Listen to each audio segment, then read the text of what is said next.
Hey, in case you didn't know, we are entering on the 15th, right? From September 15th through October 15th, we are entering the Hispanic Heritage Month.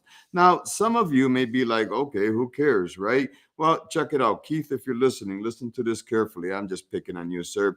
But listen, in New York State, approximately 19.5% of New York State's population identifies as Hispanic or Latino, right? And that equals to about 3.8 million people. And the largest group includes Puerto Ricans, Dominicans, and Mexicans. Now, you're still probably wondering, okay, so what? Right? But check this out, right? There's been a lot of contributions economically from the Hispanic community. There's more than 331,000 Hispanic owned businesses in New York State, generating over $20 billion in revenue, truly underscoring that whole concept of, hey, guess what? Our pants go on the same, we sleep the same, and our money is about as green as everybody else is out there. Regardless of my skin color, my money is still green. That doesn't change. And you know what's even more ironic? I earn it the same way, through competition, through negotiations, through hard work, through labor, all those things, through strategy, right? That's how you do it. You do it all ethically and you do it all correct, right?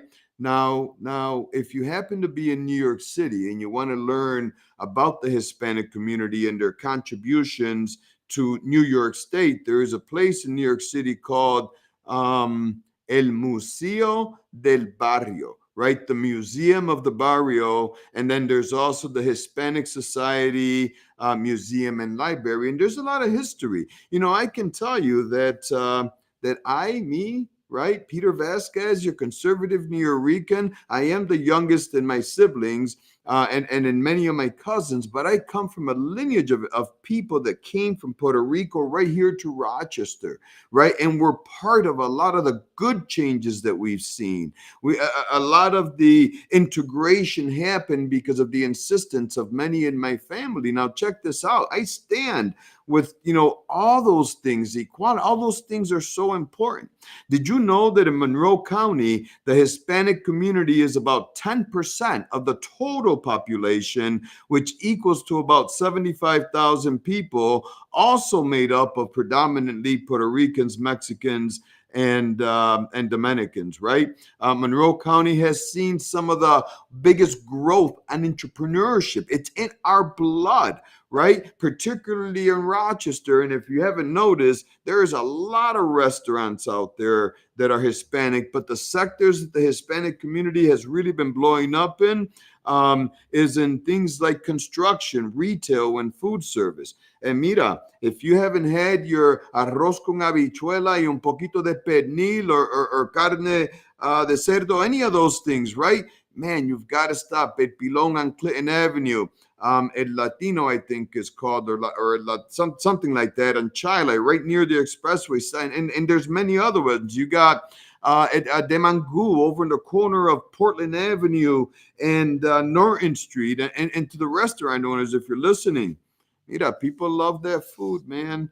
The Puerto Rican Festival started in 1969 and is the oldest Hispanic cultural celebration in New York State. That is the influence that we have had in this country. Ladies and gentlemen, 346-3000. As usual, I want to hear from you because this show is all about dialogue, right? I started talking about public office as a trust because that's exactly what public office is. But what else do we got going on this month? This is like a really healthy month and one that we should really be looking into what these different things. National Childhood Obesity Awareness Month. Check this out. 19.7% approximately 19.7% of children the ages of 10 through 17 in New York are classified as obese, slightly above the national average of 22%. Now, see, this is where I talk, because it's not just crime. We have this habit of saying we're going to do things to to address a situation, put a band-aid on it. New York State Department of Health runs a phenomenal program, but check it out. Imagine if we changed lives and culture to just want to eat healthy, right? But they had this thing called Eat Well, Play Hard initiative that focused on promoting healthy nutrition, physical activity in child care centers and schools. I want you to think about that. Really, just think about it. Everything that you see in the news, everything that you see going on culturally wise, big government down type of stuff, think about that for a second, and we'll leave that there. Whole grains month, right? Only about 10% of Americans meet the daily recommendation for whole grains. Listen, it helps you poop. Keith, thanks for calling the Next Step Show, sir.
Thank you, Keith. And the thing is this, and I mean, I don't know if you heard what I had said when Keith had brought that up, but I don't think that you were inappropriate. I think you brought up a good point. Now, listen, I speak Spanish, right? So someone who doesn't, I get they may feel uncomfortable if we're talking Spanish, right? Because sometimes when I'm somewhere and I'm hearing a language spoken that I'm not familiar with, I'm like, whoa, it does create a certain level of unease. But you nailed it in the head when you said tolerance. And see, I found your statement, I mean, in line with the with who you are when you call these stations, because I don't know you personally. I'm just saying when you call the stations. And I truly appreciate those comments because I don't think it was hateful. I think what you were trying to do was make a point and get people to talk about it so that we can be aware. Am I correct? Are you still with us? All right. Well, you know what? That's, ladies and gentlemen, I do believe that I'm correct. And the thing is this, Dan, we're all entitled to our opinions, and I get where Dan's coming from because we get pounded by this mantra that says, "Oh, you can't say anything that's even remote or whatever." But see, I teach and talk about emotional intelligence. I teach and talk about things like discernment because when you have emotional intelligence and you realize what someone is saying, now you've got fireworks going, you've got innovation happening instead of hatred. Mira, soy yo, tu conservative New Yorker, aquí on the Next Step Show. Si no te vayas, regreso en unos momentos right here on 92.1 FM, 95.5 FM, and 1040 AM, the all powerful. Regresamos.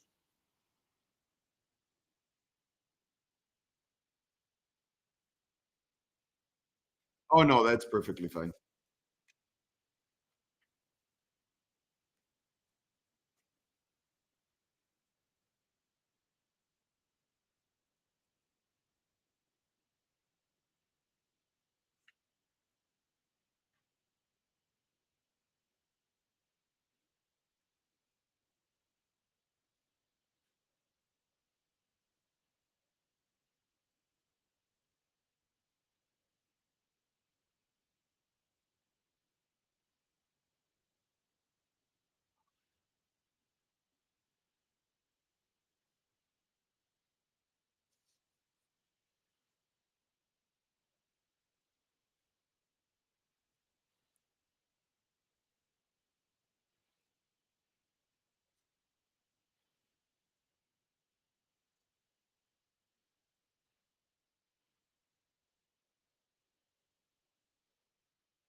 Yes, I used them all. Can you keep? It's either the second to last one or the last one. It's the one that says that if she wanted to make a change at the county clerk's at the DMV, she knows she couldn't.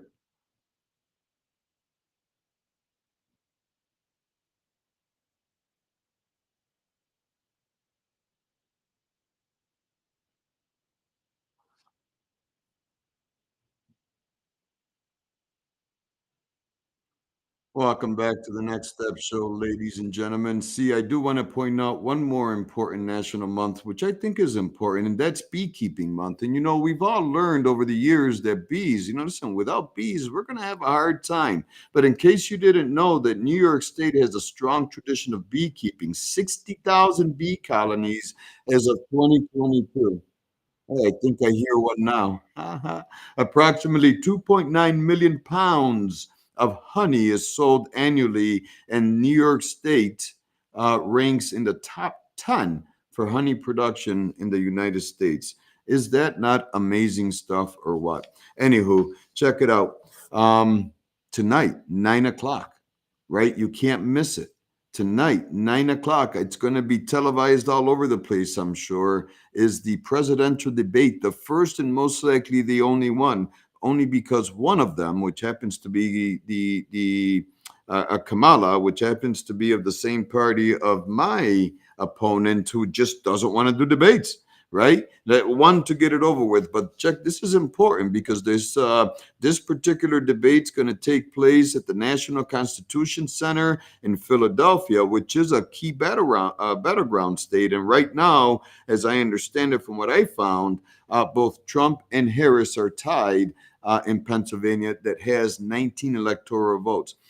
David Muir, Muir from World News Tonight, and Lindsay Davis from ABC News is going to moderate it. But what's really funny, or at least what I found funny, and I'll move on after this, I promise, is that the Trump campaign has requested for the microphones to be muted when it's not their turn to talk, whereas Harris, which I think it was the way before, but Harris wants them to. Again, the trickery. See, this is why I talk about emotional intelligence, because they are truly hoping that Trump goes off the handle, gets angry, or just says things, right? Trump things that just who he is, right? And that's how they want to paint him, because it was just, I think, a day or two ago that Kamala Harris finally put out what she actually is running on her website. I mean, all this time, nothing, like there was no plan. I would have to think that, as a vice president, because I know I'd be thinking about what is it that I'm going to do. Anywho, I started off the show by reading a little bit of what trust is in the Constitution. And yes, no, the Constitution doesn't define trust for us, right? That's a value. That's something that we determine. But we also have a common understanding that trust, it's key to everything. You can't be a leader if your followers don't trust you. And you can't be a valuable anything if people don't trust you. Trust is key to creating productive and engaged workforce. Now, I want you to think about this for a second, right? Because I'm going to talk a little bit about what's going on in politics, of course, some of the news commentary that we should be doing. But if trust is important to creating a strong creativity and engaged workforce, and high trust companies, they see way more productive employees than low trust companies. And I mean companies that take care of their employees, that say what they're going to do, leaders that actually lead, that go out and fight even against their own bosses for things like pay raises and stuff like that, right? But we also know that there is a neuroscience to trust, right? Research has shown that there's this brain chemical called I'm going to mess this up, oxytocin, oxytocin, right? And they showed that the brain produces more oxytocin, right, when they're in a situation that where trust is like huge. As a matter of fact, the study that I read shows that they put that they injected people with a synthetic version, and that even that caused there to be more trust within that group. Employees of high trust organizations reported 74% less stress, 50% higher productivity, 70% more engagement, and 40% more turnout, right? The employees from high trust companies, right? This is a company measuring their return on investment with trust with employees, that there's mutual trust, right? They reported that employees had 106 more energy, 76% more engaged, and 50% more productive than those in low trust firms, right? They also stated in this survey that in high trust companies, 60% and more loved their job, even if the work that they were doing was mundane.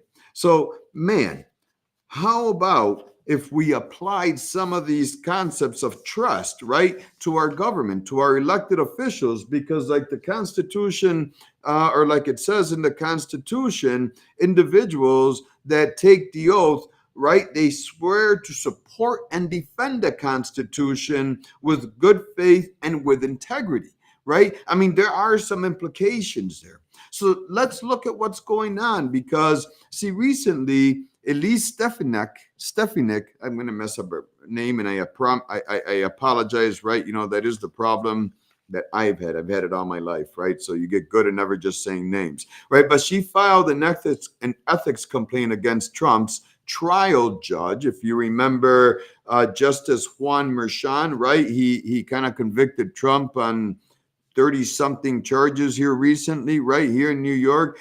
So this representative filed a complaint against him, because apparently, see, this is where public trust is like gone, right? Remember, we have an attorney general who campaigned on going after Trump, on eliminating Trump, basically the hatchman. That's what she campaigned on.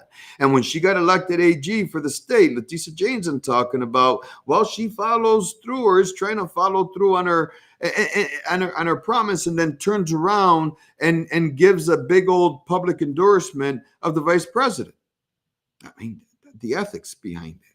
So, anyways, the claim from this congresswoman says that Vice President Harris's presidential campaign established a financial relationship with a company called Authentic Campaigns, right? Now, this company is partly led by Lauren Marchand or Marchand. Merchant, Merchan, right? That is the judge's daughter. Now, look, the amount of money that was paid was about $468. And the thing is that at least in her complaint, she's like, listen, it's pretty obvious that this is the beginning of a relationship, right? Otherwise, why would Kamala Harris's, after this judge, convicted, after this judge decided to hold off on sentencing till after the election, right? Why did Kamala Harris's campaign switch from the AWS company she was using for her, website and all that other stuff on her campaign to Authentic, right? After she became the presumptive Democratic nominee. Hmm. I'm just saying, these kind of things. It was filed with the New York State Commission on Judicial Conduct to investigate potential. Now, there's been no response from the from the Judicial Committee, nor has there been any response from Kamala Harris's campaign. But again, these are the issues of trust that we're talking about, right? But let's talk about something a little bit more local. And I talked a lot about the what is it called, the trickery of these politicians, because right now we've got an issue in this state that is literally killing our young people, not by happenstance, not because all of a sudden there's more guns in the street, not because some gun company came down and dropped several cases or several pallets of cases in the middle of these different communities that are seeing the crime, right? Crime has increased solely because of policy coming out of the state and the local level. And I talked about trickery because, see, what was it, yesterday, September 9th, right? Hocus Pocus made her way down here to Monroe County, to Rochester. And you've got all these politicians, especially the state delegation, my opponent, all these people sitting there, basically bowing at her presence, right?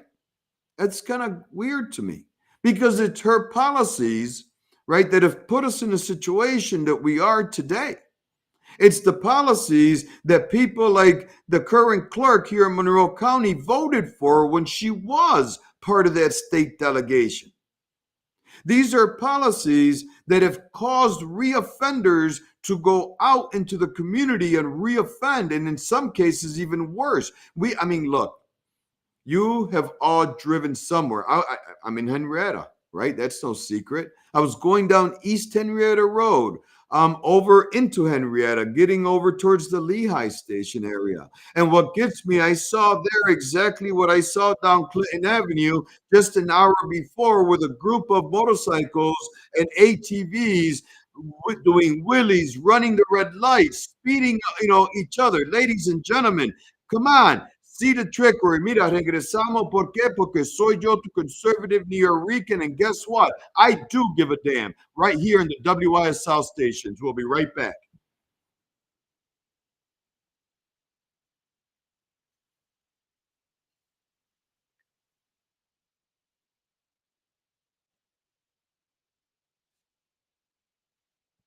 Oh, wonderful. Good. Yeah, he issued a press release yesterday.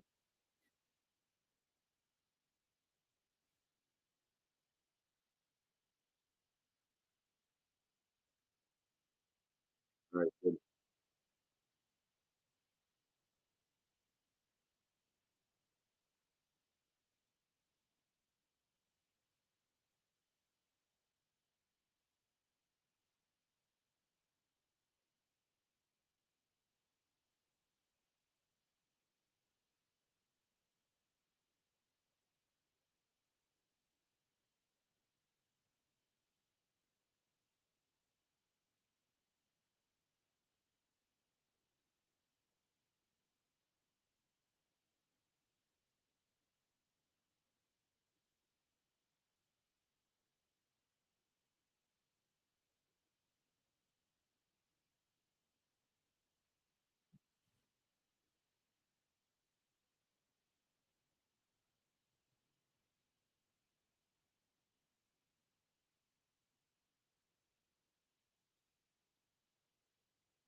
Okay.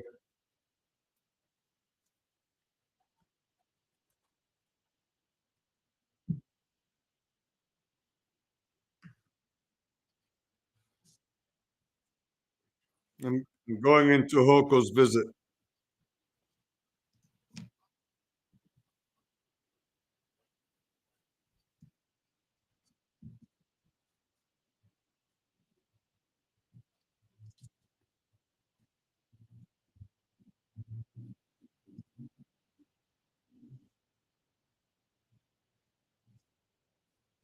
Ah, that works.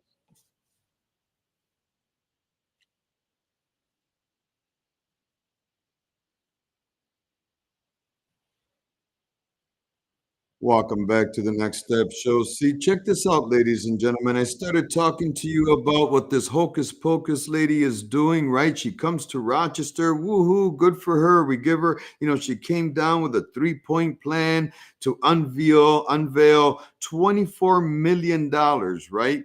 I mean, wow. And she's even touting that the $24 million was requested by Monroe County law enforcement agencies to upgrade their equipment, and she provided the full amount.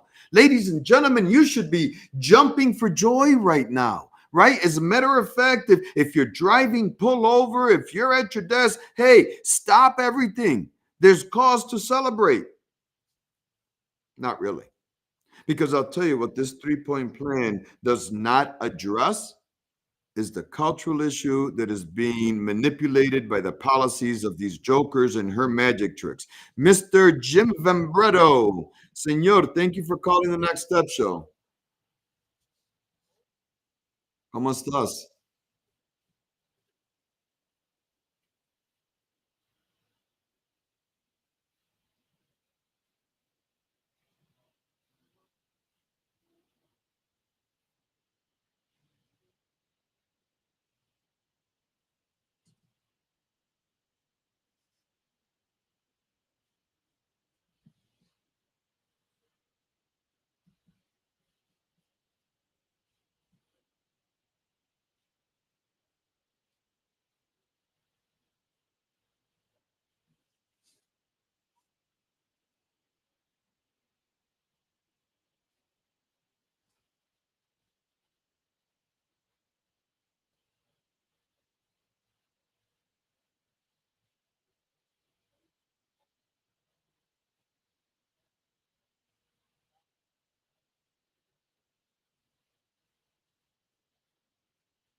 Absolutely. It's interesting. You mentioned to help the mayor. And the crazy thing about it is just recently, and I think he did it at the State of the City, he called in how overall gun related crimes are at such a, they're dropping significantly, even though we have more work to do.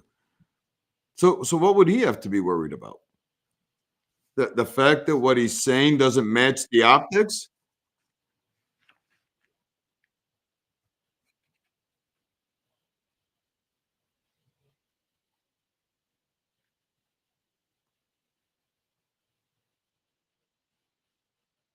Mhm.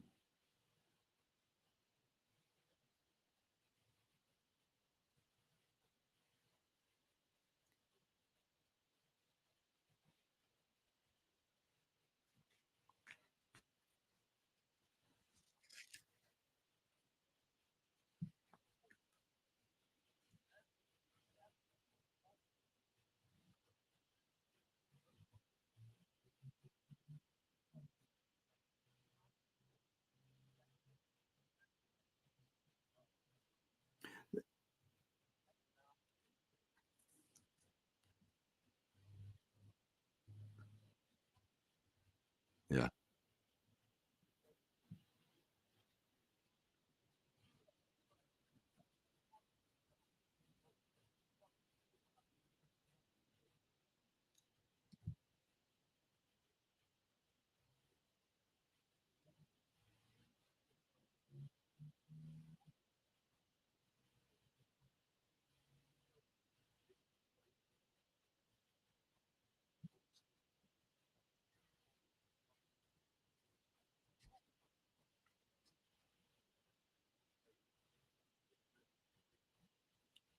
Yeah.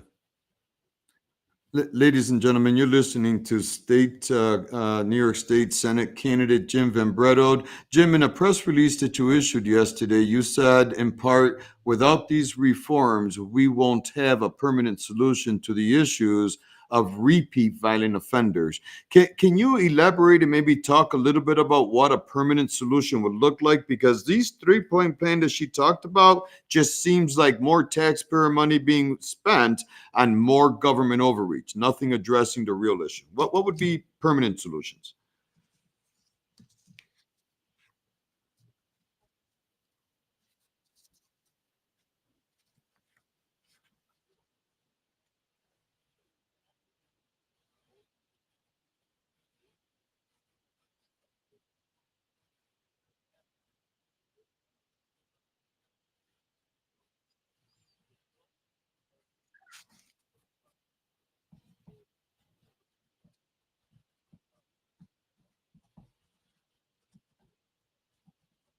Yes.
Yeah, and a problem we do have, Jim, and the thing is that this is an all hands on deck issue.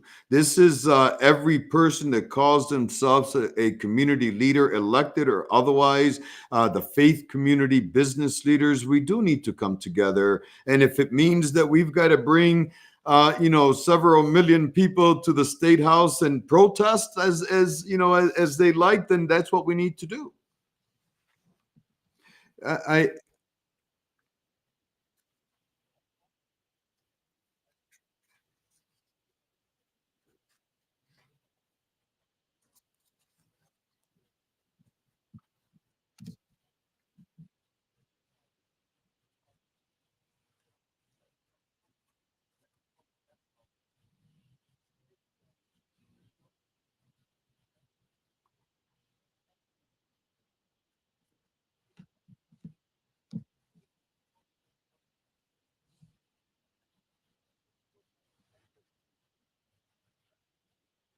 Nope.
Yeah, absolutely. Jim, I think I have a couple minutes before I let you go. I want to ask you a question on one of her points is addressing reoffenders, basically. And the part that gets me there is that entire thing is all blaming judges. As a matter of fact, she's noted stating that while it is difficult for her to directly influence judicial decisions, she wants to advocate to hold the system accountable by educating judges and pushing for better courtroom outcomes, indicating that if a judge does something that she doesn't like or becomes a political nightmare for her, that she can hold that judge accountable. I mean, that's what it sounds like to me. Why would any governor even insinuate that they would want to impact a judicial decision?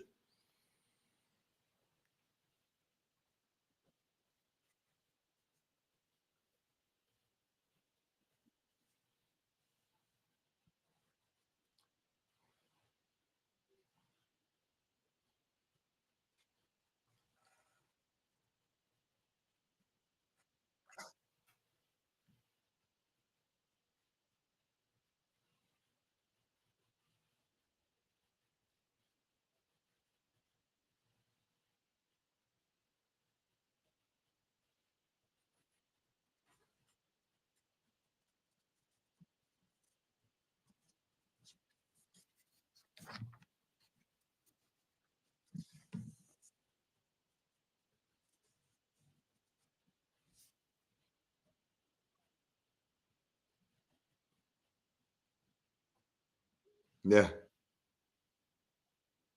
absolutely.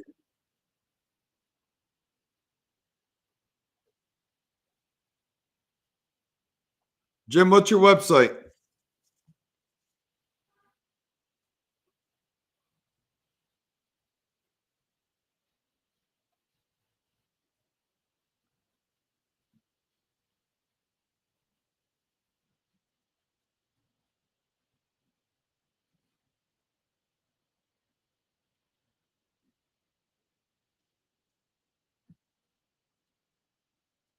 We got to go.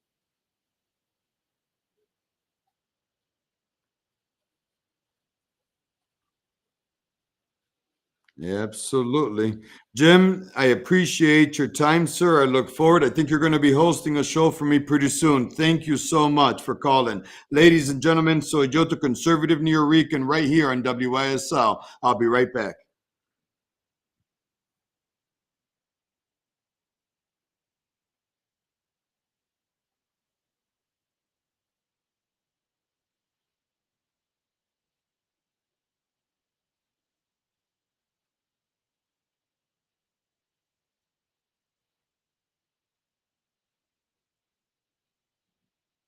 Okay, sounds good.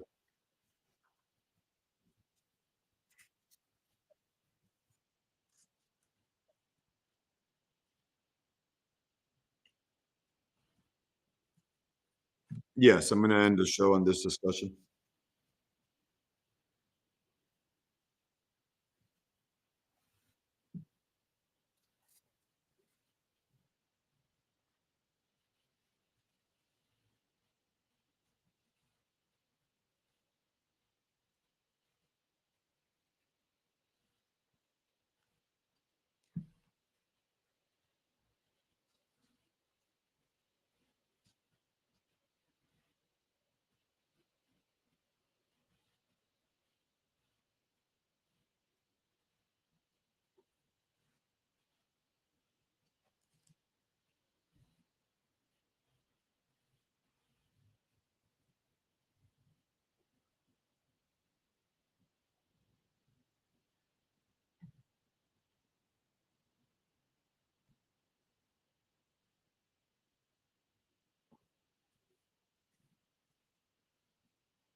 While the Constitution does not explicitly define trust in legal or fiduciary terms, it establishes a framework for ethical governance of public officials, implying that they hold positions of trust on behalf of the people. Ladies and gentlemen, welcome back to the Next Step Show. And when that says on behalf of the people, yeah, it's referring to a representative republic, right? Because only a representative republic ensures that the majority doesn't rule, the majority is being represented. But I want to focus a little bit on Hocus Pocus's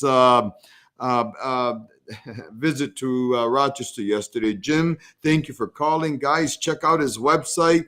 Vote for him. Right, this whole thing with Cooney the Hud and holding up drug bags and making all that. The fact that he, came from the YMCA as this healthy promoting, and now he even portrays unhealthy. I just showed you a good portion of American children are obese.